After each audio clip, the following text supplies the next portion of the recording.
Hi, my name is Deb Weiss-Gelmi, and today we're going to do a gentle yoga sequence using a chair. You can either use a folding chair like this, or you can use a chair from your dining room. Just a chair with no arms will be necessary. So we'll start out sitting close to the front of the chair. So not all the way back in the chair, but sit forward. So it's just your buttocks on the chair. And then press through the inner heel big toe mounds on each feet. And then try to soften the inner thighs. Notice if you're tightening there and just try to soften the inner thighs. So the heels are right underneath the knees and the inner feet are pressing down. Soften the inner thighs. Lift the side chest up. Lift the front armpit chest up higher than the back armpit chest. Spread across the collarbones. Take the shoulders away from the ears. And try to have your ribs right over your pelvis and your head right over your spine. And then for a moment, we're just going to close our eyes.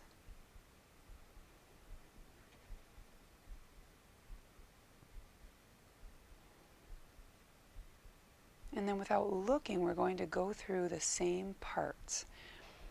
Sometimes it's nice when the eyes are closed because we can more easily look from the inside rather than the outside. Another way of saying that is we can feel the different parts of the body and how they are working versus looking at them. So with the eyes closed, press through the inner heel big toe mounds. Soften the inner thighs to the inner knees. See if you can feel a release of the muscles of the inner thighs to the inner knees. Notice where you come into contact with the chair.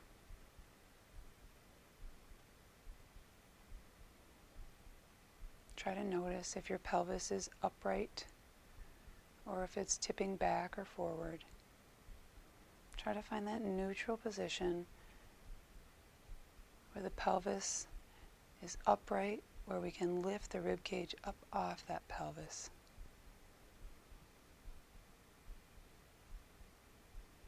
Lift the sternum up toward the ceiling. Lift the side chest up toward the ceiling. So the sides of the ribs where they think of them flowing up past the front armpit up toward the ceiling, lifting that front body up. And then take the back shoulder down, flowing that back shoulder through the elbows, the inner elbows toward the floor. Soften the neck and throat. Lengthen through the crown of the head.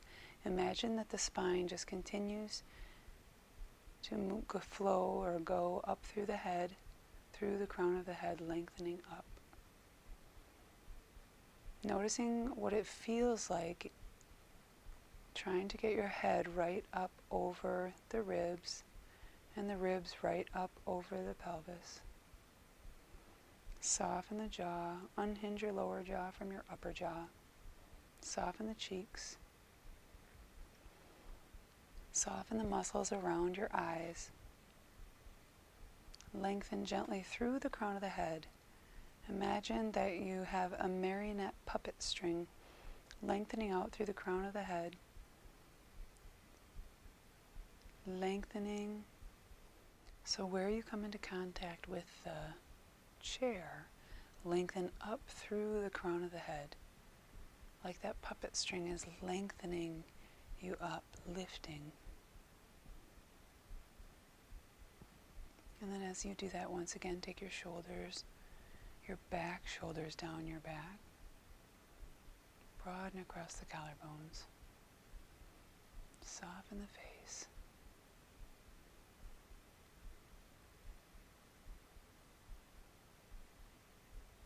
And then in a moment, we're going to open our eyes, but do so slowly without taking in a lot of focus right away. So open the eyes gently, softly, and then coming back into focus. So from here, we'll lift and lengthen and turn gently toward your right to start. So your left hand can reach across the leg. You can use the back of the chair, whatever's there. If not, then the arm can just be at your side. Just a light twist to start. Shoulders away from the ears. Feeling the twist throughout your torso. Feeling your ribs twist. Feeling your chest twist. Soften the face. Soften the inner thighs. And then we'll unwind slowly and twist to the other side, reaching your right arm across the other leg and twisting.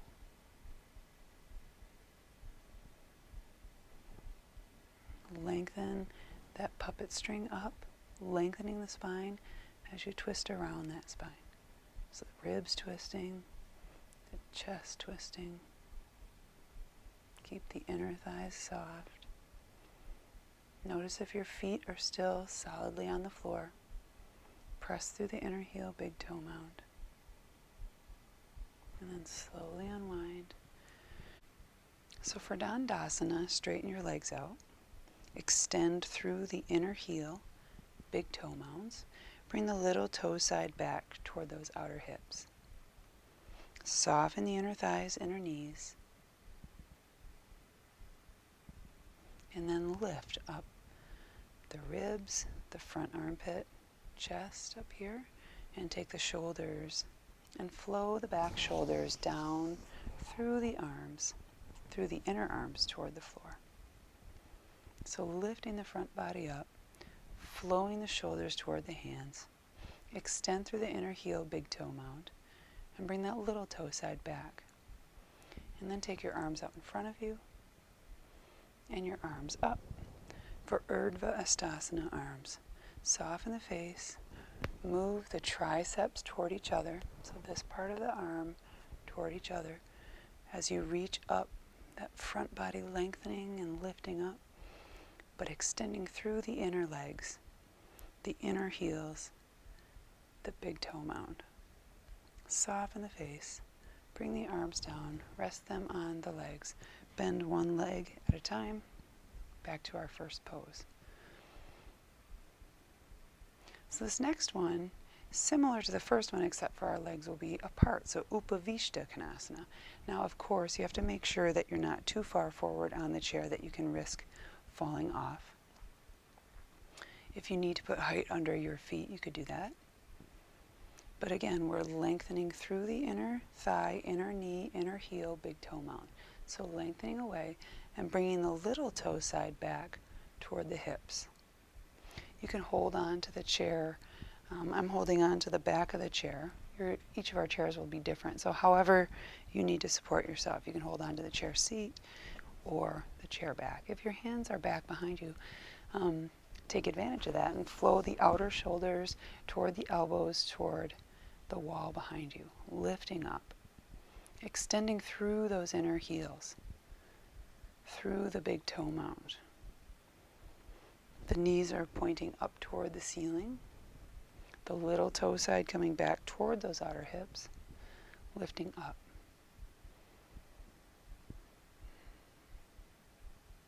And then one at a time, we'll bend the legs back to that first position. So the next one, Urdhva Hastasana with our arms. We're going to do one arm at a time to use the other hand for a guide or for assistance. So first, take your right arm out in front of you, bend the elbow, so the elbow is coming straight toward the screen. So then put your left hand under that arm, and as you take your arm up, use this hand to keep the elbow toward your face by rotating this arm toward your face. So this tricep comes toward your face. As your elbow goes up, this work is happening. So this flowing this way. And this hand on the back can even pat your back for a moment. That hand can go right back on your shoulder, rotating that arm. And then that you can straighten the arm up toward the ceiling with that continued understanding of moving that arm. So this outer shoulder is flowing toward the front, the tricep is flowing toward the face, and then the inner upper arm is flowing back. 3 different ways of thinking of this arm rotation. And then we'll bring that arm down and do the other side.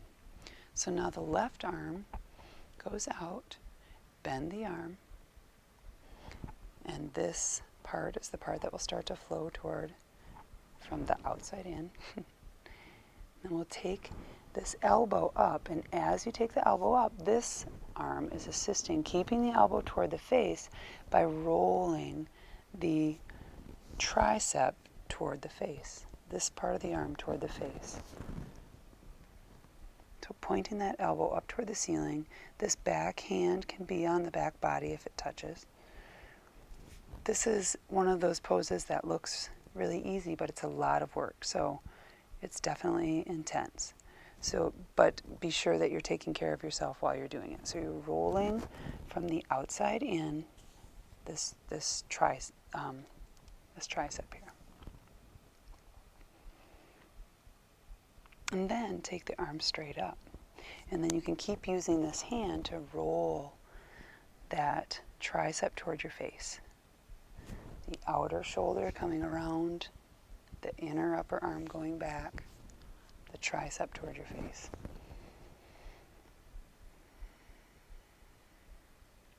And then we'll bring that arm down. Now we'll take our arms up together for Urdhva.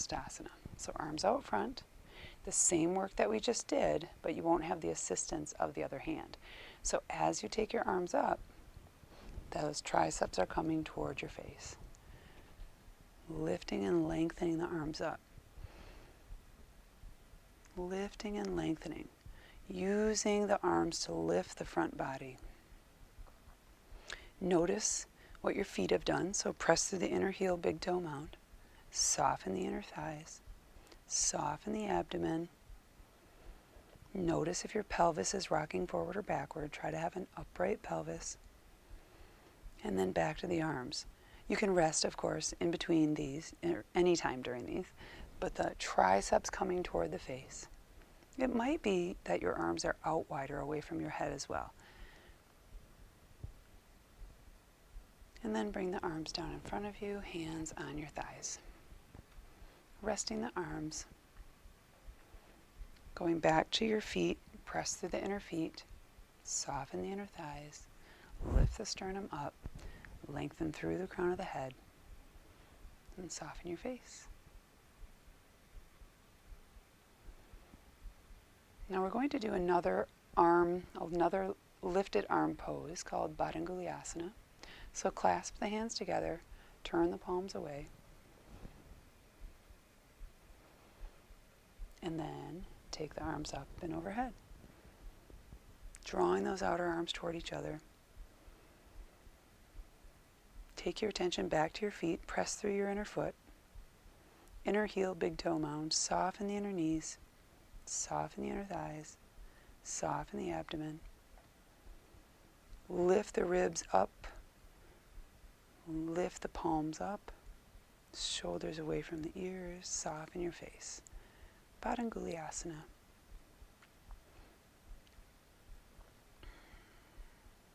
And then we'll switch the clasp of your hands. So whichever thumb is in front, those fingers of that hand will switch to go behind the fingers and thumb of the other hand, palms forward and arms up. Badanguliasana. Shoulders away from the ears. Soften the face. Feet flat on the floor. Soften the inner thighs. Soften your abdomen. Lift those ribs right up off your pelvis. Use the palms to lift and lengthen the front body, and be sure your shoulders are away from the ears. Soften the face. And then release the hands, palms face each other, and arms back down. So these next poses, you can stop. We'll do a few different steps to get into the poses, and you can stop at any of those versions for whatever is best for your body. So first we're going to do Virabhadrasana 2.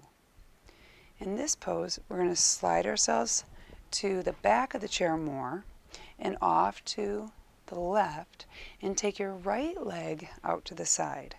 So we've got this nice right angle here. So one knee is pointed toward the screen and one knee is pointed away from the body. So you could stay here,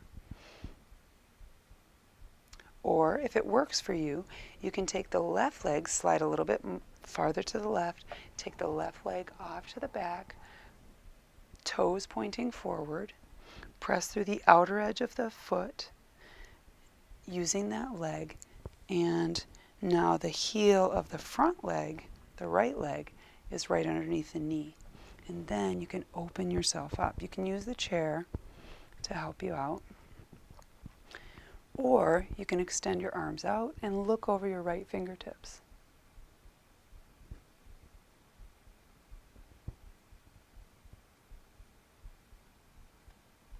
And soften your face.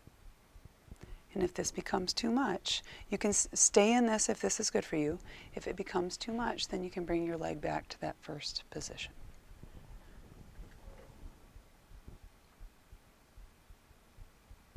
And then we'll bring that back leg up forward, move the legs to the front, back, rest in the middle for a moment before we do the other side.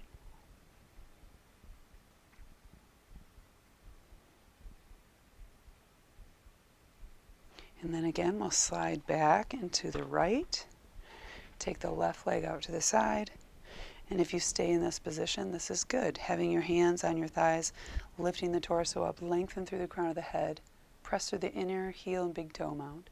So you can stay there, or you can slide a little bit more to the right and take that right leg back, press through the outer edge of that back foot, soften the near thigh of the leg that's on the chair, press through the inner heel, big toe mound of that front leg.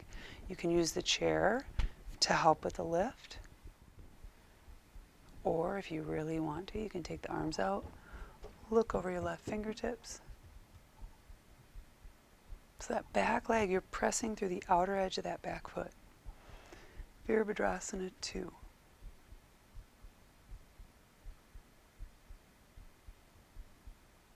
Again, if this becomes too much, you can bend this leg and put it in front. You can use the chair to help keep you upright. And then we'll bring the legs back together, resting again in the middle.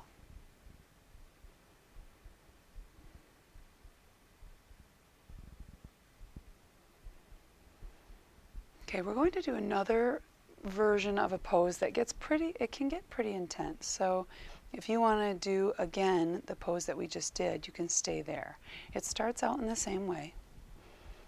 You can always stay here. You can always stay here. But this next one, we press through the outer edge of the back foot and then lift the torso, use the chair to lift the torso and start to turn toward that straight leg. And then bend and put your right elbow on the right leg and turn more. Using your hand on the back of the chair. So twist away from that right bent leg. Soften the face. Lengthen the crown of your head away from the outer edge of the left foot. And if you're feeling really solid, you could take the top arm up, rotate the shoulder, lift and lengthen away from that back foot. Press through the outer edge of that back foot and lift and lengthen through the arm. And then come back up using that chair, seat to pull you up. Bring the legs back to the front and rest in the middle.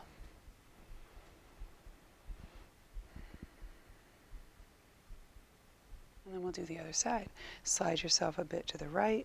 Take the left leg out, so Here's that pose that you can stay in. Or you can take the right leg out, press through the outer edge of that back foot. You can stay in this pose as well. Or you can go down to that elbow. Use the back of the chair, rotate the chest up toward the ceiling. If you can't reach the chair, you can keep your hand on your hip or your waist.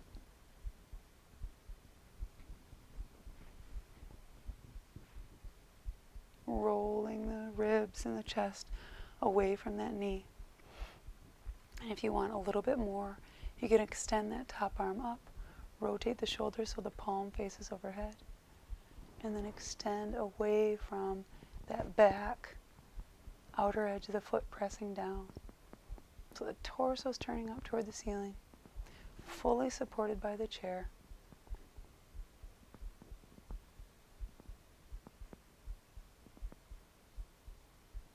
And then to come on out, bring that arm over. Use the chair to bring your feet back together. Knees over the heels.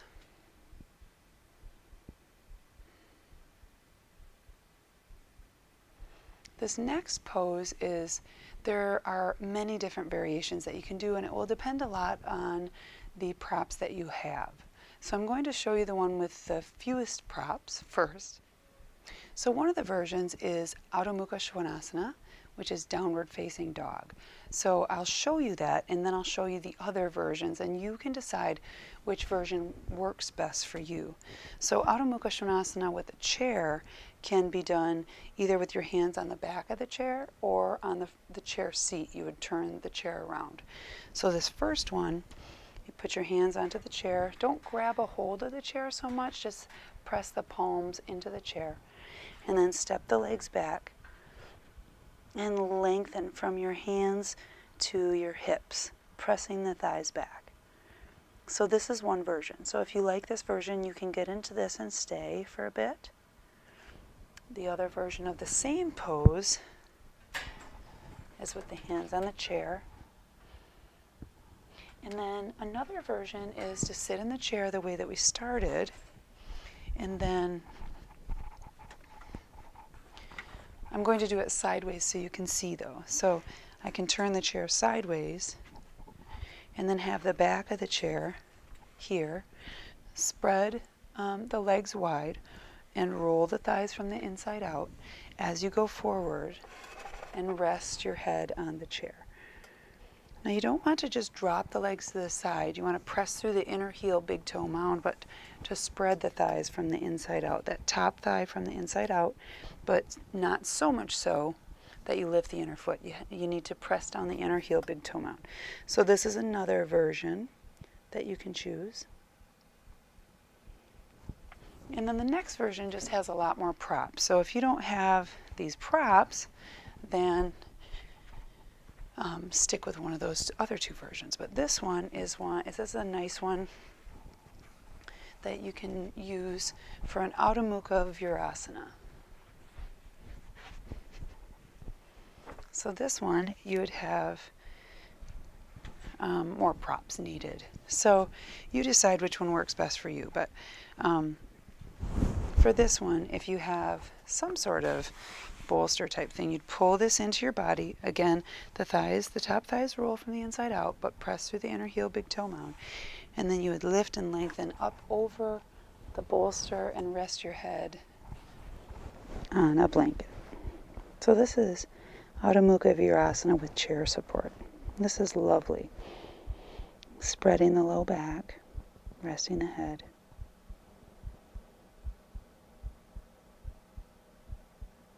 So whichever version you're in, enjoy that space. If you're in the Adho Mukha version, where it's downward facing dog, the one that I showed you with your hands on the back of the chair or the chair seat and spreading back, lengthening your torso,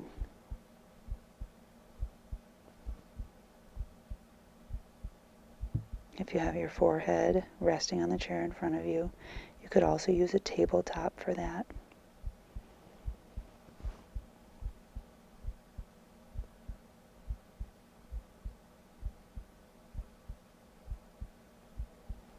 So these 3 different versions, you choose the one that is best for you.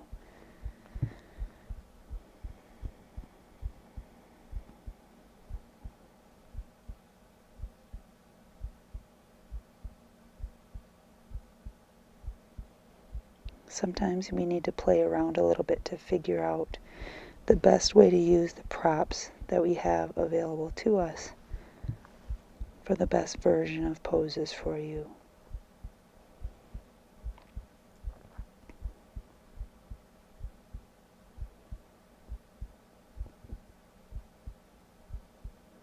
If you're doing the downward dog version, you would probably come in and out a few times.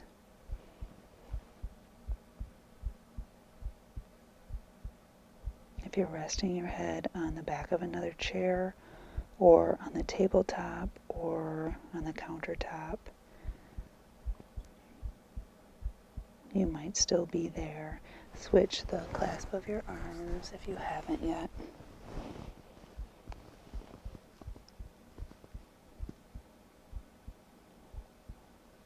If you're doing the downward dog versions, you might then take a rest from that and now get into one of these poses where you're sitting either like I am, or, and if you are in that version like I was just showing, go ahead and stay there. But I just want to show you again this one. So if you were doing the downward dog poses that are a little more active, you can switch to this. And this one, if you're still here, remain here, of course. But this could be, your head could be on a tabletop, a countertop. Be sure that your inner heel, big toe mound remain on the floor. So we're spreading the low back, spreading the upper back, resting the forehead.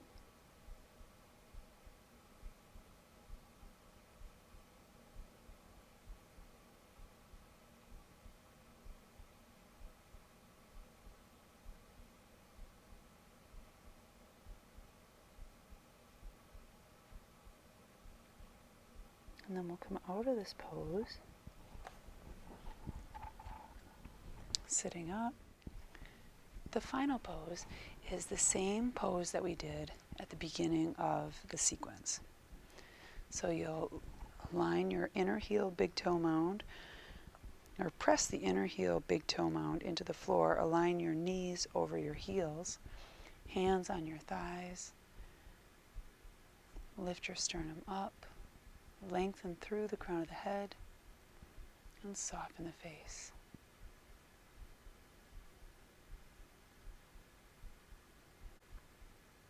So now we'll flow progressively through the top of our head all the way through the body toward the feet. So soften the muscles on your face. Lengthen through the crown of the head, aligning the head over the ribs, and the ribs over the pelvis. Soften the muscles on your face. Soften the muscles around your eyes, your cheeks, your jaw. Unhinge your lower jaw from your upper jaw, allowing for a little bit of space between the upper and lower teeth. Keeping the lips slightly together.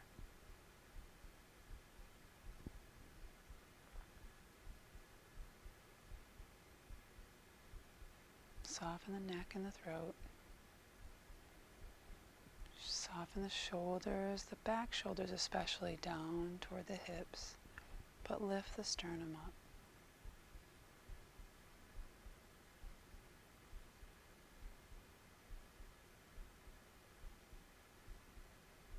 Spread across your chest. Soften your abdomen. Soften your inner thighs to your inner knees. Through the inner calf down toward the floor, through the inner heel, big toe mound.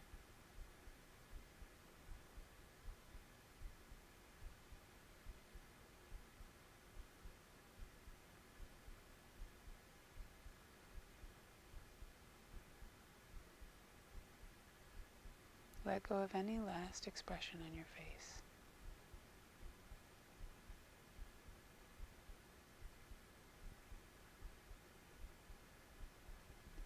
take your shoulders away from the ears.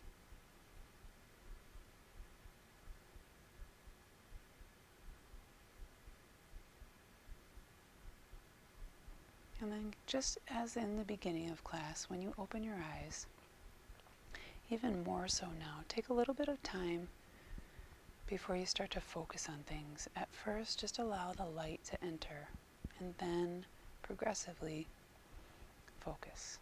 So open the eyes very slowly, first looking at the ground with a soft gaze, and then opening up those eyes progressively more. There is a tradition in yoga where we say namaste, which means the light in me honors the light in you, or the best in me greets or says hello to the best in you. So with my whole heart, namaste.